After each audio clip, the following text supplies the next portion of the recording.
الحمدللہ رب العالمین والعاقبۃ للمتقین والصلاۃ والسلام علی سید المرسلین وعلی آلہ وصحبہ اجمعین اما بعد اعوذ باللہ من الشیطان الرجیم بسم اللہ الرحمن الرحیم وربک الغفور ذو الرحمہ۔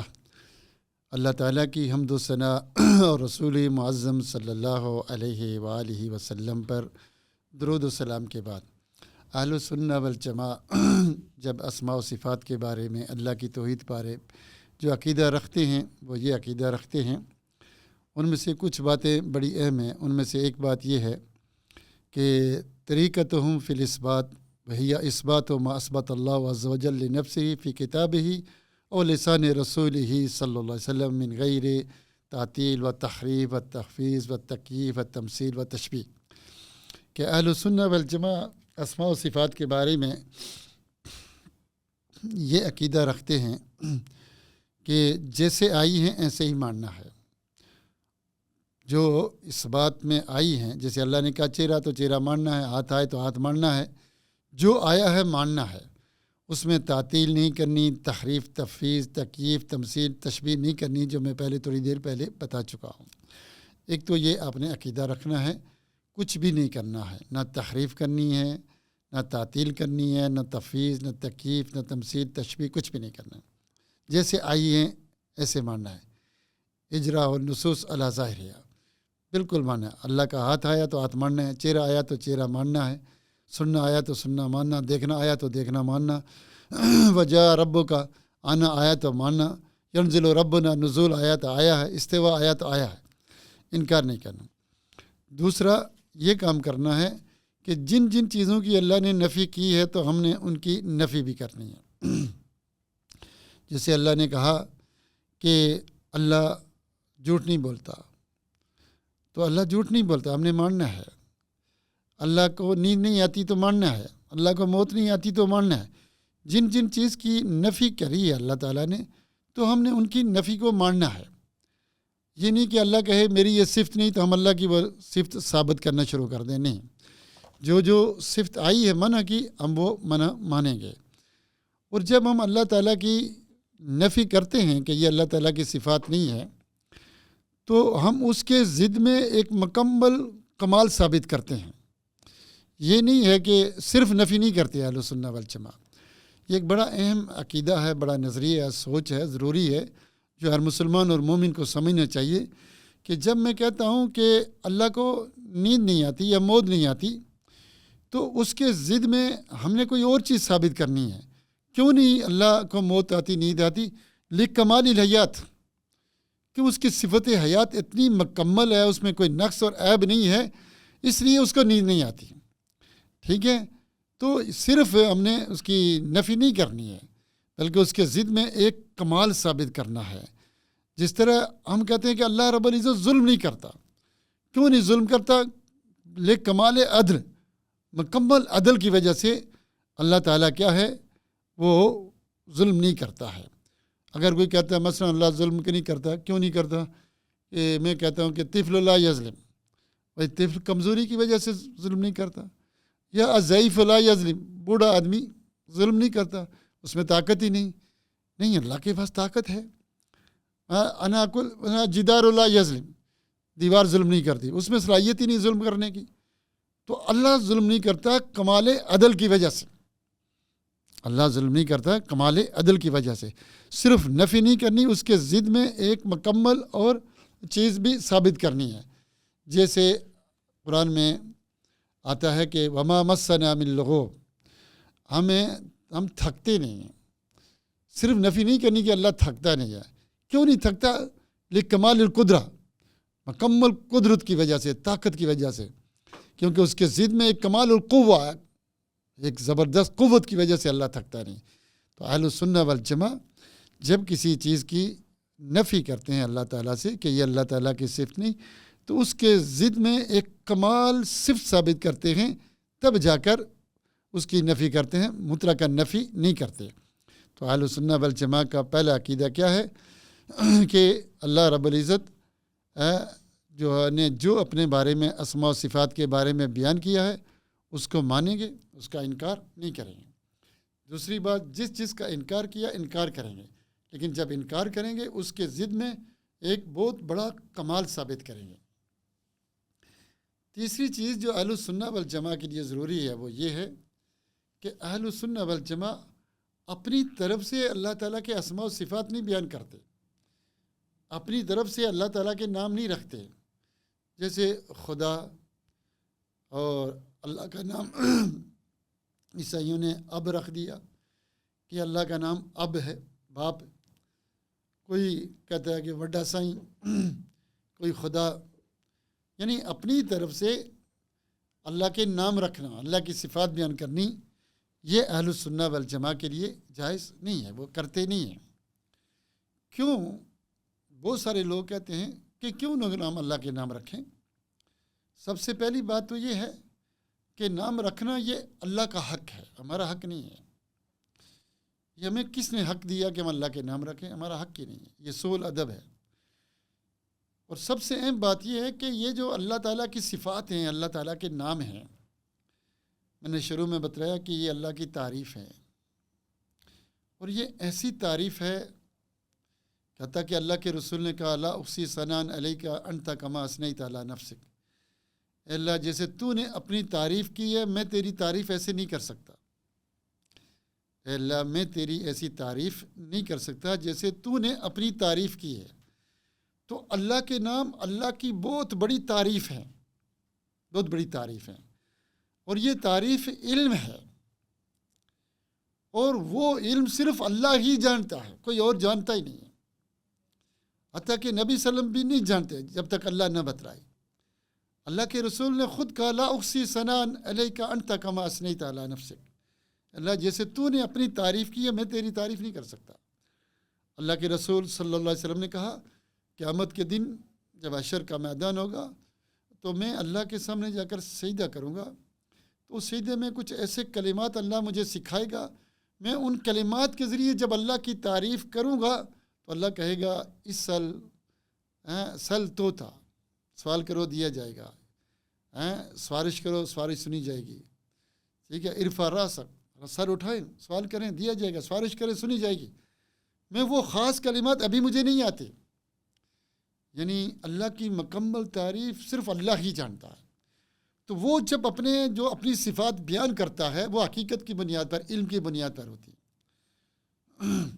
اللہ جو اپنے نام رکھتا ہے، جو اپنی صفات بیان کرتی ہیں، وہ علم کی بنیاد پر ہیں اور وہ تعریف ہیں۔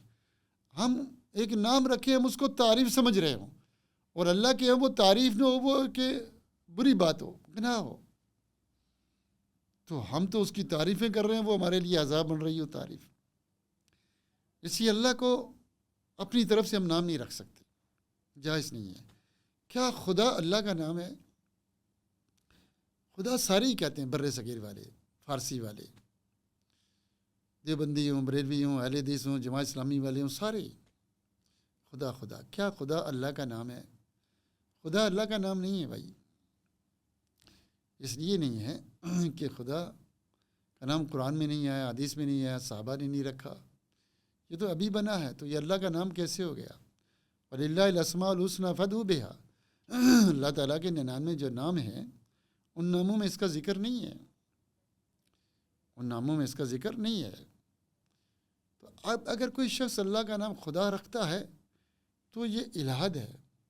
علماء نے الہاد کی ایک قسم یہ بتلائی ہے، کوئی اپنی طرف سے اللہ کے نام رکھے یا اللہ تعالیٰ کی صفات بیان کرے۔ اب جو لوگ کہتے ہیں خدا یا گاڈ یا وڈا سائیں یا اب، تو وہ ملحد ہیں، الہاد کر رہے ہیں، کفر کر رہے ہیں، جائز نہیں ہے۔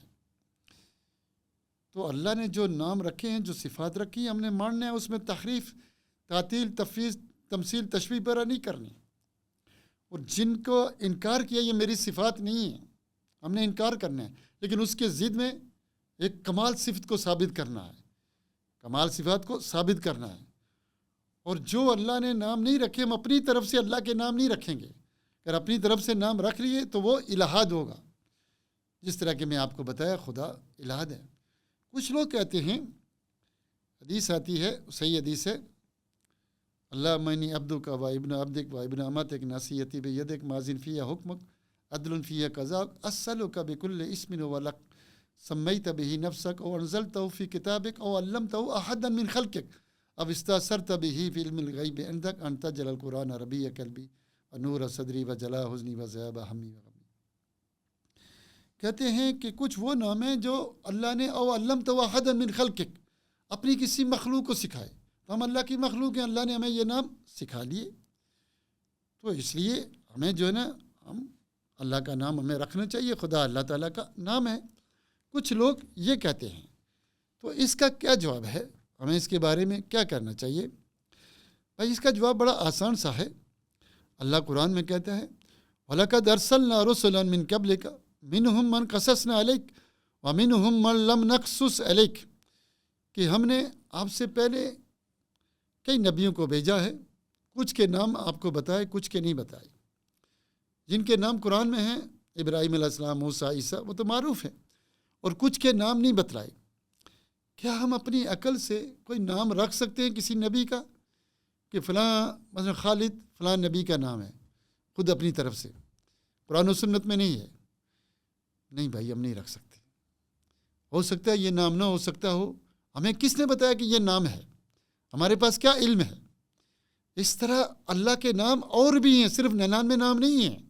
99 نام وہ ہیں قرآن و سنت میں آئے کہ جن کو یاد کرنے سے جنت ملتی ہے۔ اللہ کے نام اس کے علاوہ بھی ہیں، لیکن وہ کیا ہیں اس کا ہمیں علم نہیں ہے۔ اللہ نے کسی مخلوق کو بتایا ہی نہیں ہے، یا اپنے کسی خاص مخلوق کو چھپا کر کچھ سکھائے ہیں، سب نہیں جانتے۔ ہم اور ناموں کے قائل ہیں، لیکن وہ کون کون سے ہیں، وہ کیا ہیں، اس کی تفصیل ہمیں نہیں بتایا۔ تو اس کی دلیل کو سمجھنے کے لیے ہمیں قرآن و سنت سے دلیل چاہیے۔ تو اس لیے ہم اللہ تعالیٰ کے نام نہیں رکھ سکتے، اس لیے کہ یہ نام تعریف ہیں، اور اللہ کی حقیقی تعریف صرف اللہ ہی جانتا ہے، ہم نہیں جانتے۔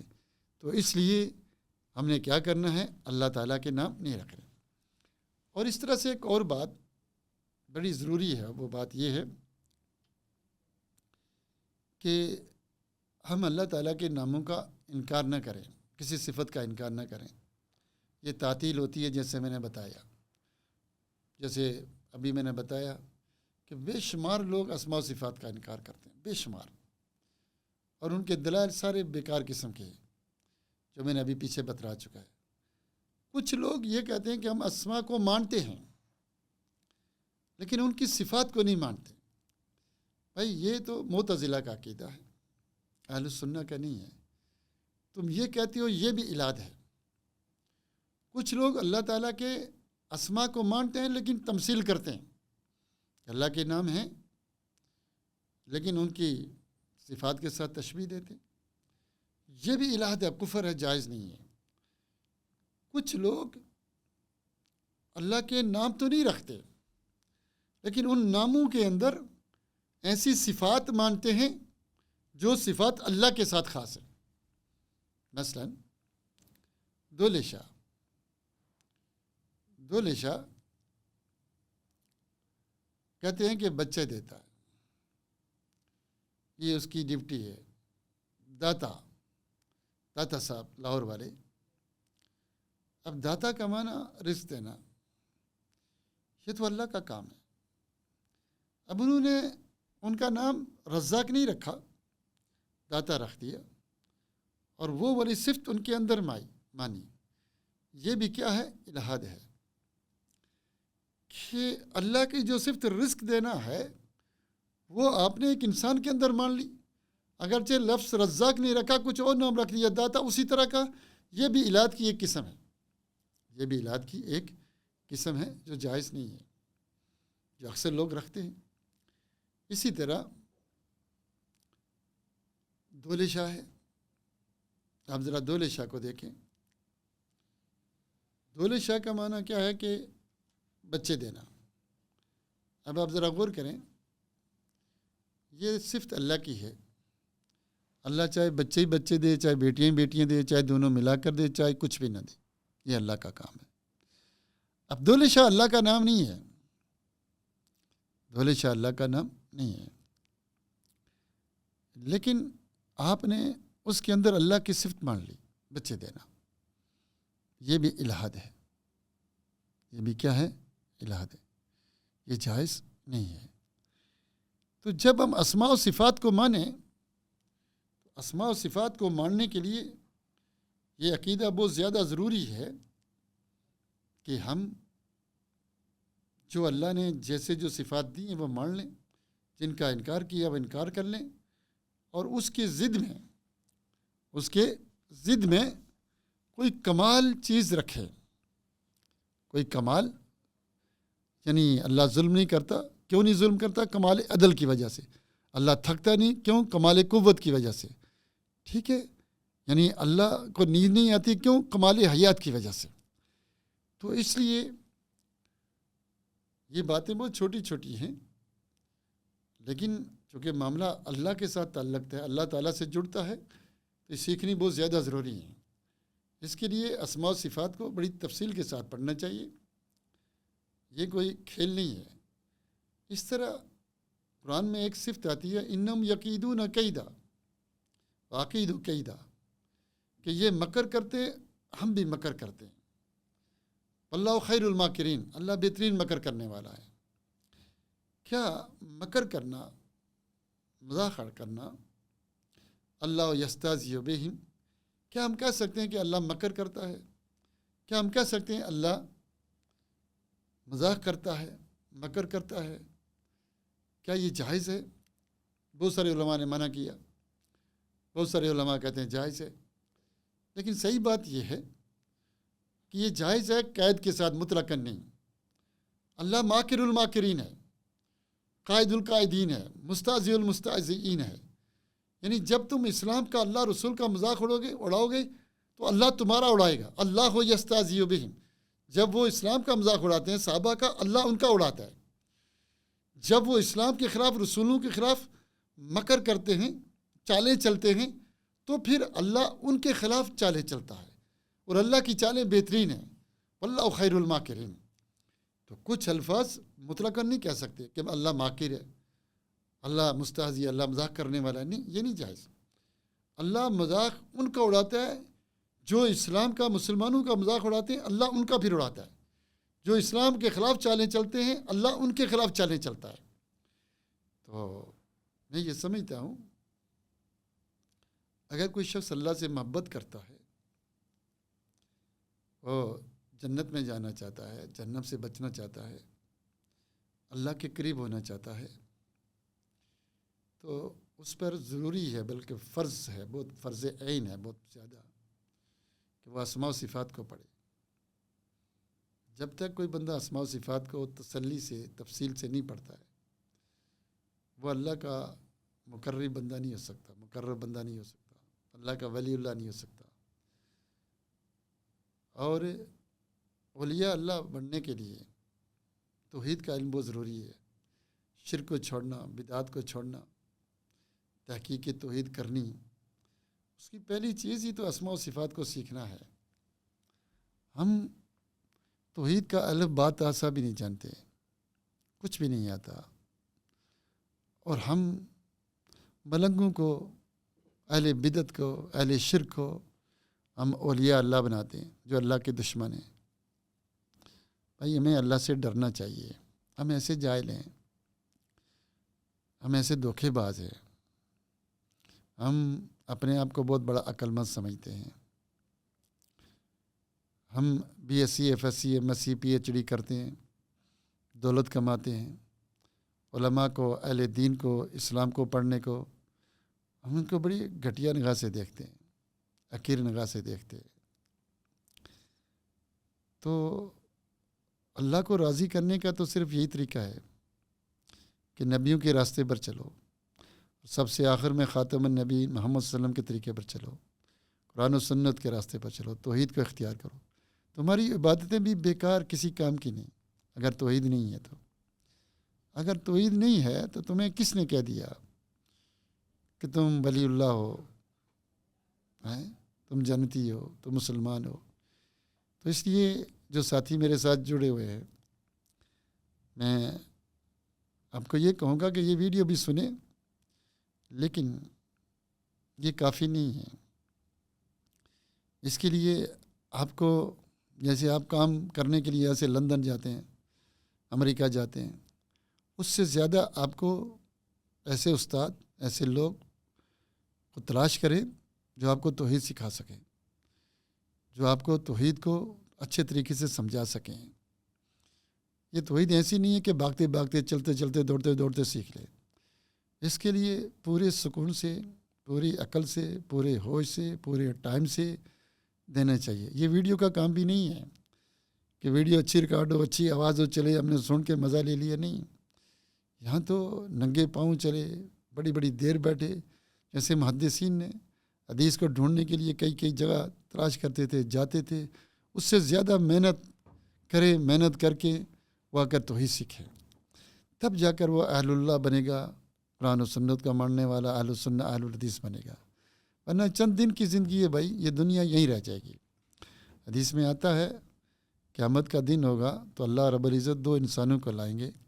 ان میں سے ایک انسان وہ ہوگا جس کو اللہ نے بہت زیادہ نعمتیں دے رکھی ہوں گی، ایسی نعمتیں کہ کوئی نعمت ایسی نہیں ہوگی جو اسے نہ ملی ہوگی. لیکن اس نے اس دنیا میں رہ کر آخرت کی تیاری نہیں کی ہوگی، تو اللہ اسے جہنم میں ڈالے گا. تب پوچھے گا اے میرے بندے، کیا دنیا کی کوئی نعمت یاد ہے؟ وہ کہے گا اللہ ایسا لگتا ہے کبھی کوئی نعمت دیکھی نہیں. اس کے مقابلے میں ایک ایسا شخص لایا جائے گا جس کو اللہ نے سب سے کم نعمتیں دی اس دنیا میں. کوئی عزت نہیں، کوئی ہٹو بچوں کی صدا نہیں، لیکن اس نے اس دنیا میں رہ کر آخرت کی تیاری کی ہوگی. تو اللہ تعالیٰ اسے جنت میں ڈالے گا. پوچھے گا کیا دنیا کی کوئی تکلیف یاد ہے؟ وہ کہے گا اللہ ایسا لگتا ہے میں نے کبھی کوئی تکلیف دیکھی ہی نہیں. تو اس لیے اس دنیا کی تکلیفیں بھی ختم ہونے والی، اس دنیا کی خوشیاں بھی ختم ہونے والی ہیں، سب کچھ ختم ہونا ہے. باقی آپ کے عمل نے رہنا ہے اور جنت میں ہمیشہ رہنا ہے.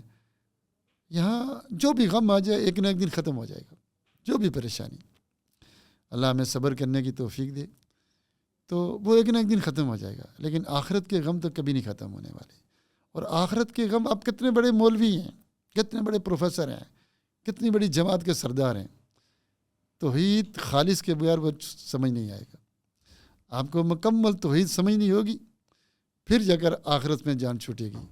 اللہ تعالیٰ سے دعا ہے کہ اللہ تعالیٰ ہمیں قرآن و سنت کو سمجھنے، توحید خالص اپنانے کی توفیق دے، ابراہیم علیہ السلام کے راستے پر چلنے کی توفیق دے، نبی صلی اللہ علیہ وسلم کے راستے پر چلنے کی توفیق دے، قرآن و سنت کو ماننے اور پڑھنے، پڑھانے، سیکھنے، سکھانے کی توفیق دے. آمین یا رب العالمین. وآخر دعوانا الحمد للہ.